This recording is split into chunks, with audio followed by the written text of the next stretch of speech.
Hi.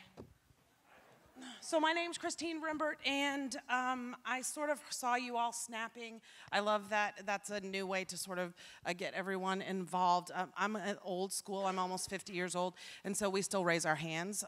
So if you are currently a teacher or a school administrator, I'd love to see your hands. If you had anything to do with standardized testing today, I'd love for you to pat yourself on the back. Right? Because I know you're exhausted. And if you love somebody who is a teacher or involved with public education, raise your hand.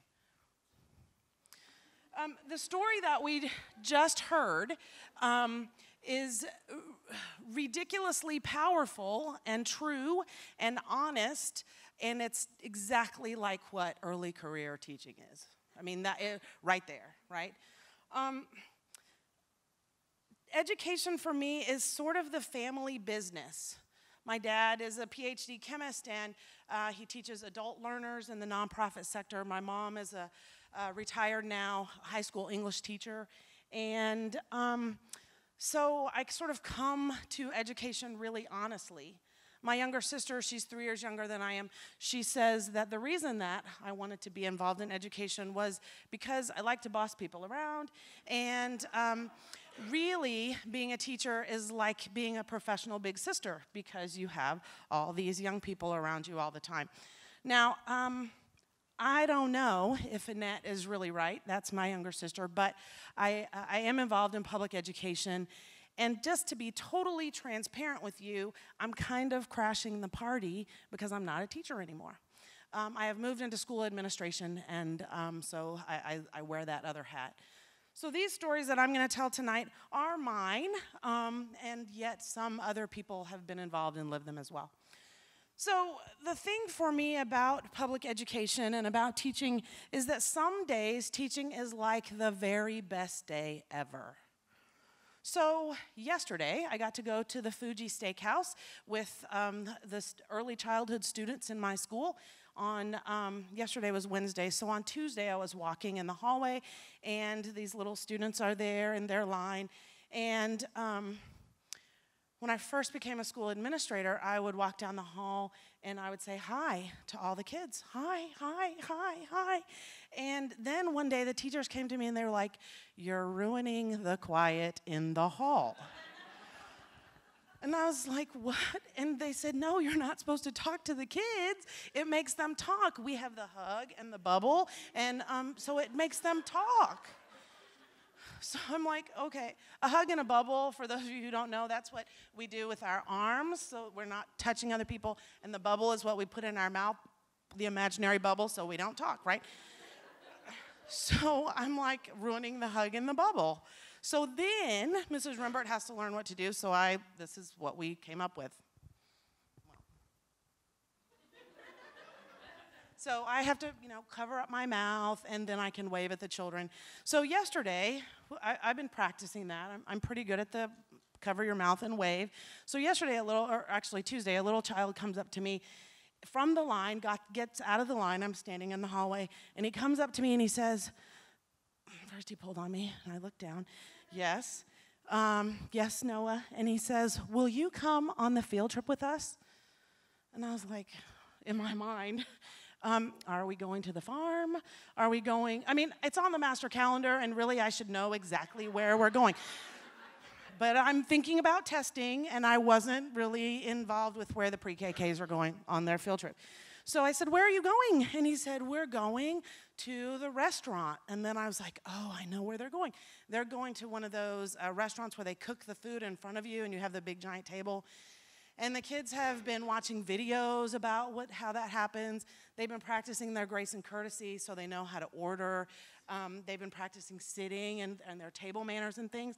And I think that is, yes, I totally want to go with you on your field trip.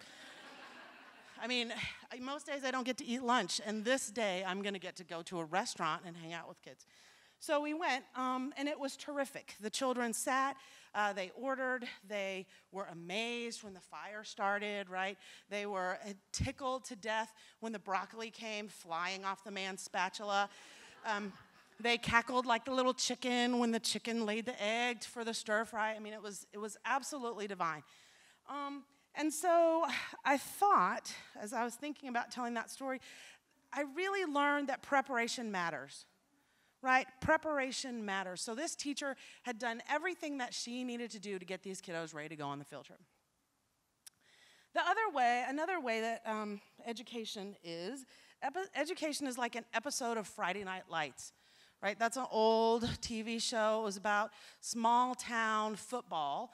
And I wasn't involved in football, really. I was involved in not American football. In South American countries, Central American countries, I was involved with soccer. And so we did kind of call it football, but not the football you might think about. So I got to be a soccer coach in a high school, and I coached varsity soccer. We had a co-ed team because we didn't have enough girls for a girls' team, and we didn't really have enough kids to have a full roster. And I loved that experience, being alongside those student athletes, because I got to medal in their grades, right? I got to know exactly what was going on. I got to actually enact those kind of crazy punishments, right? Did you ever, as a teacher, think, I just want to say to you, you're going to run till I'm tired? And then you get to do that, right? Get to do that. On this particular day, we about half the team had a grade that was not passing. 2/3 of the kids had some attendance or behavior issue on their weekly progress report.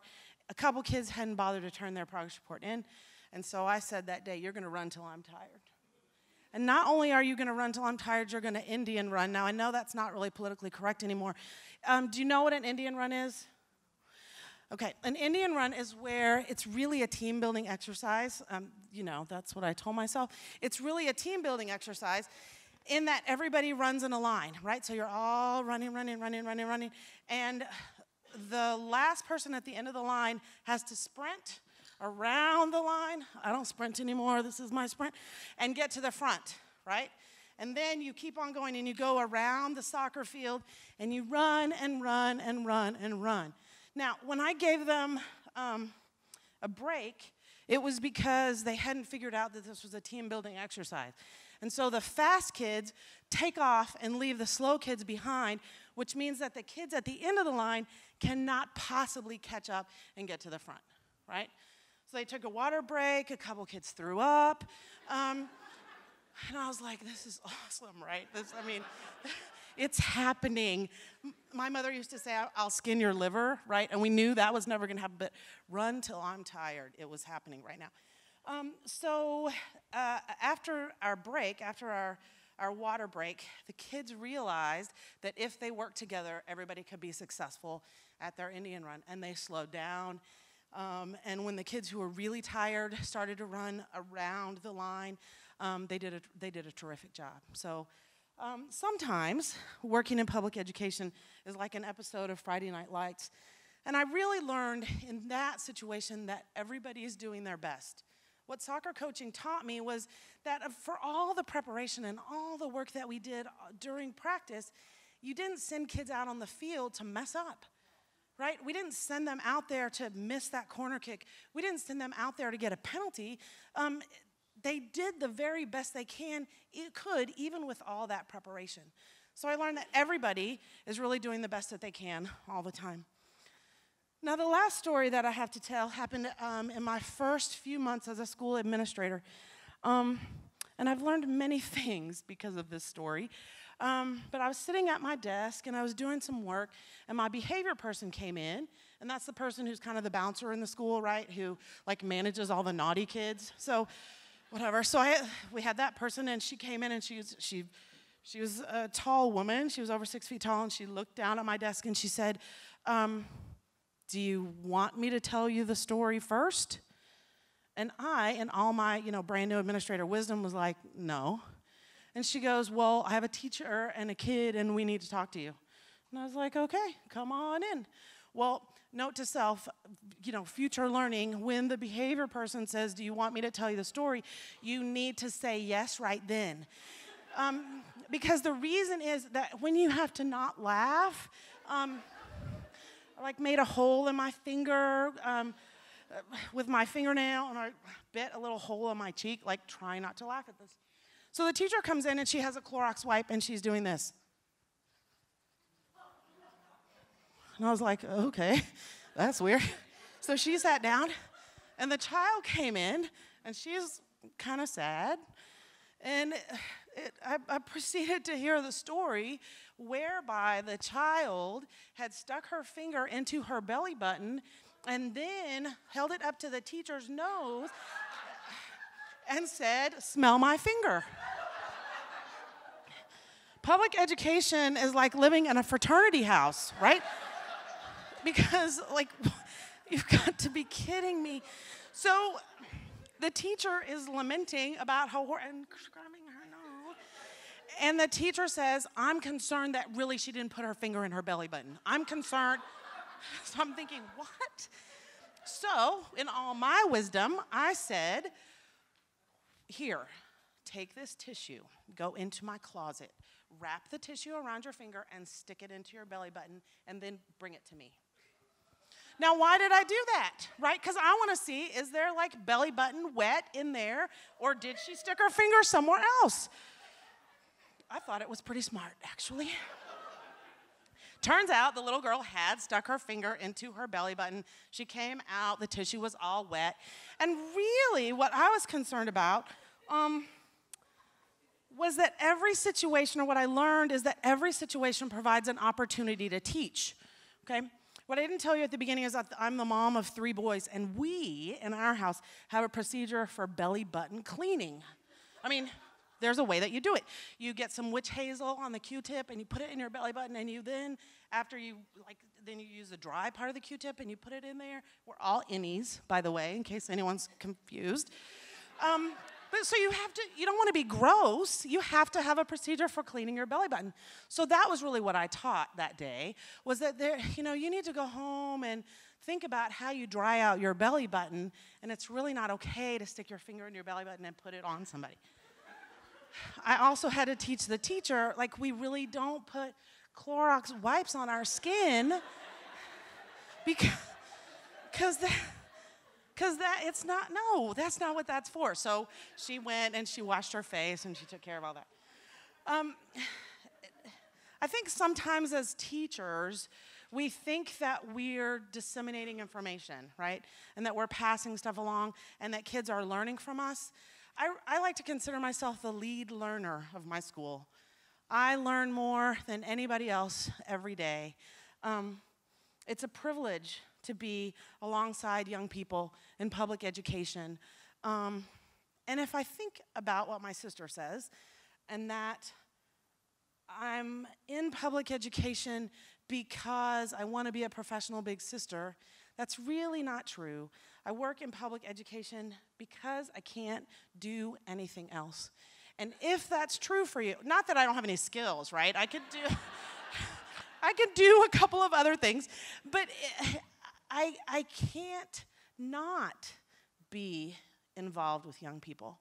And if that's the way that you feel, if that's what calls your heart, if that's what wakes you up every morning as an early career person, then you're in the place that you were called to be. And I'm thrilled to hear some of your stories, and I'm so glad that so many of you have chosen this profession and are alongside of young people and alongside administrators as well.